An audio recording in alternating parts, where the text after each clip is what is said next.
Hey everyone, welcome back to a new video. So in today's video I am going to be showing you a infill process, and obviously we'll be doing the removal of the old gel polish design, then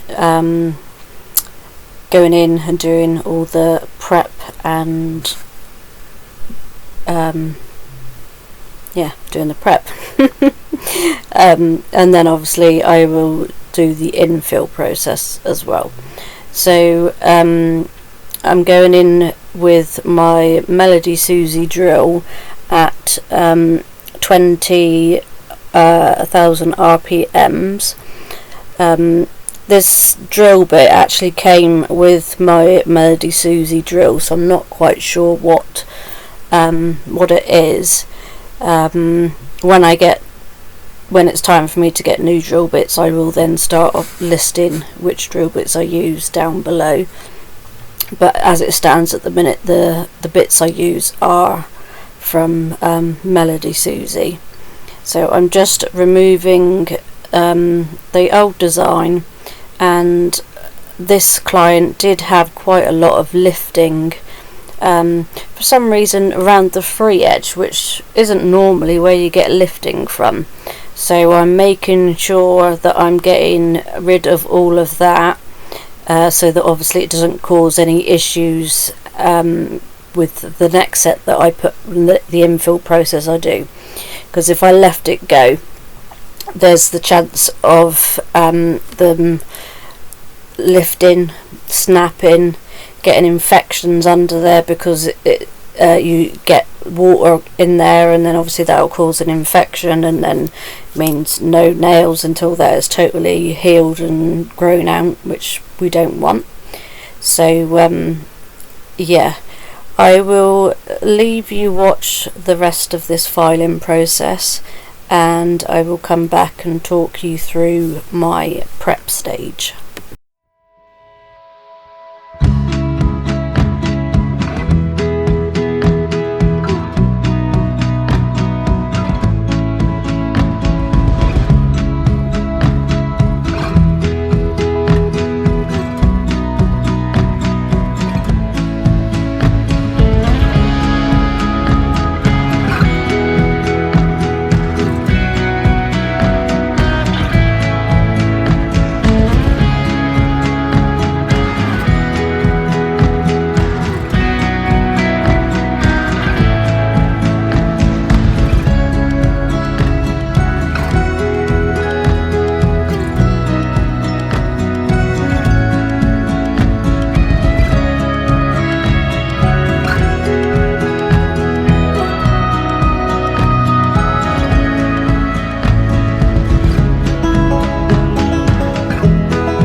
Okay, so you can see I've removed all of the gel polish and the lifting.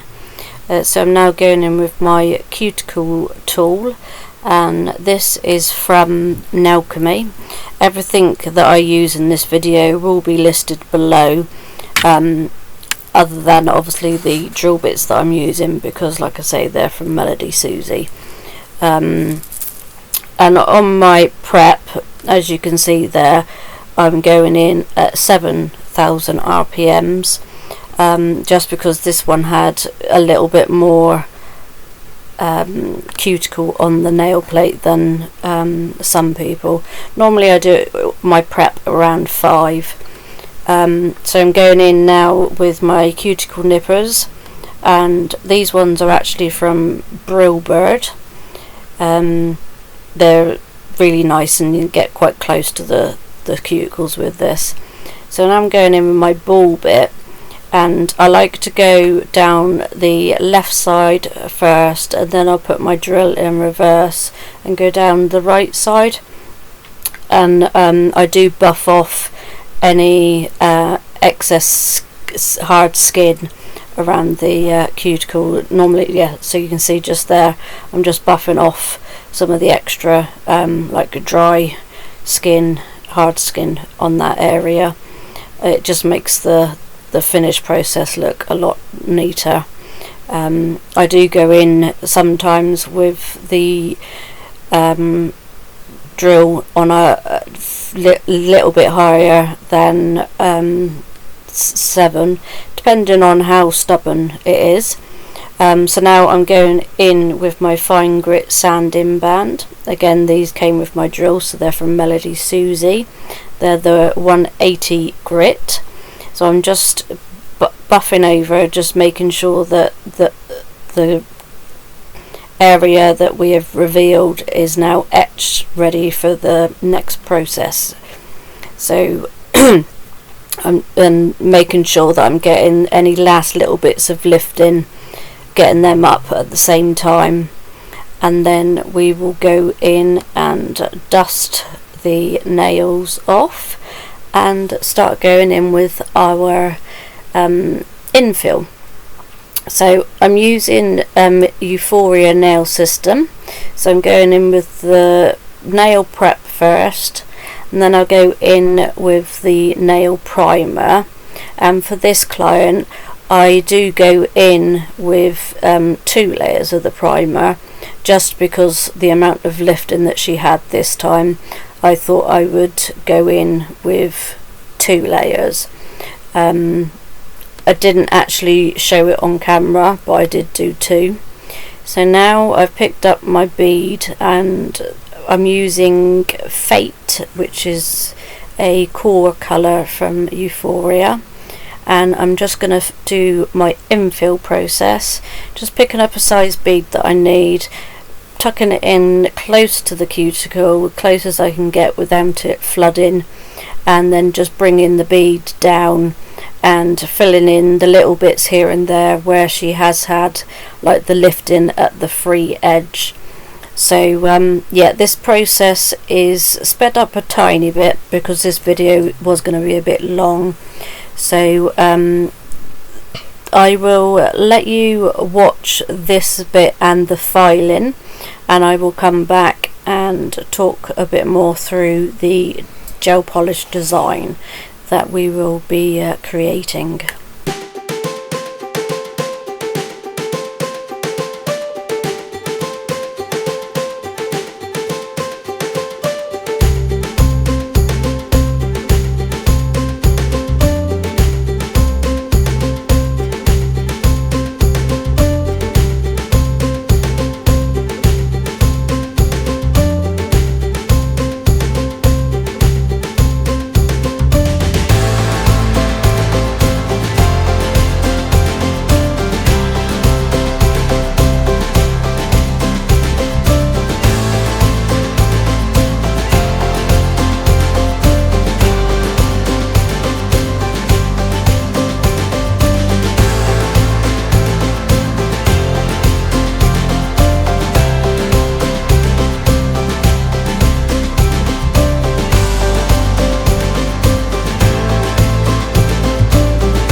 Sorry I was out of view for a bit of that.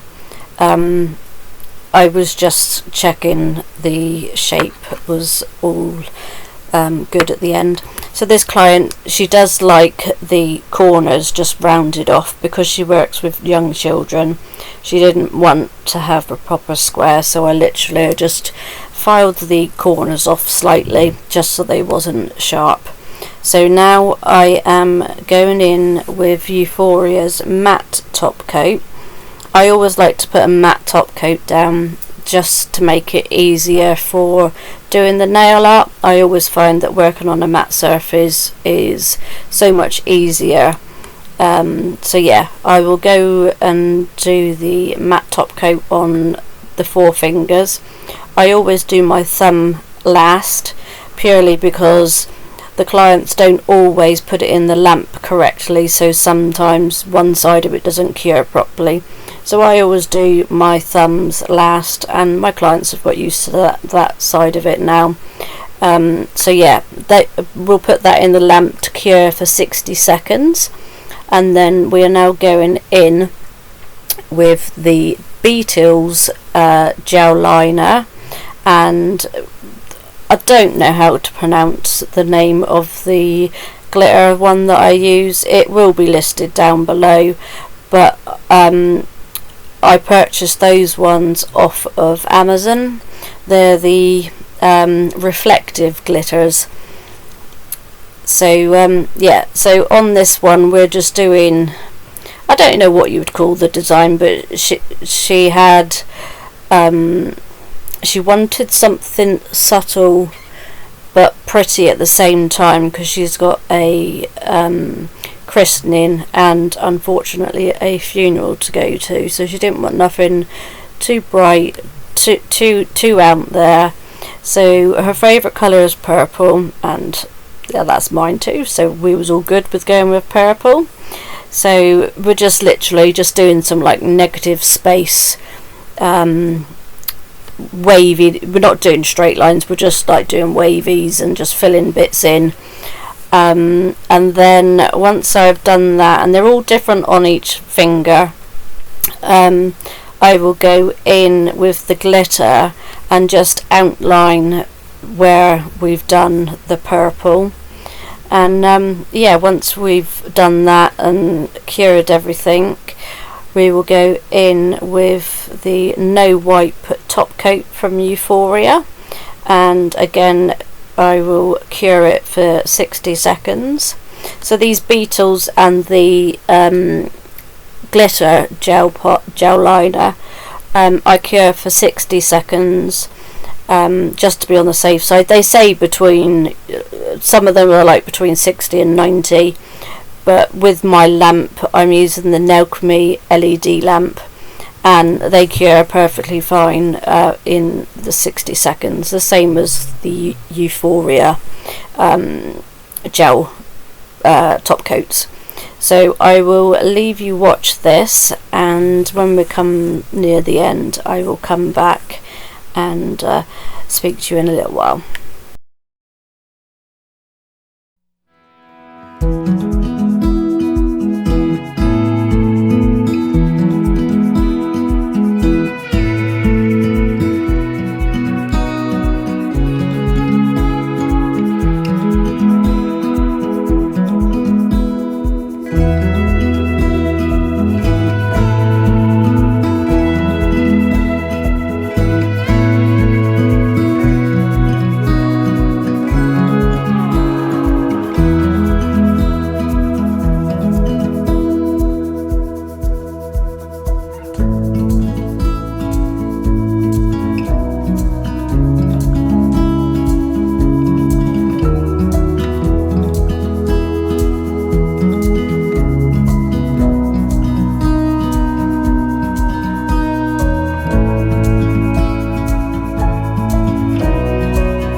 back again.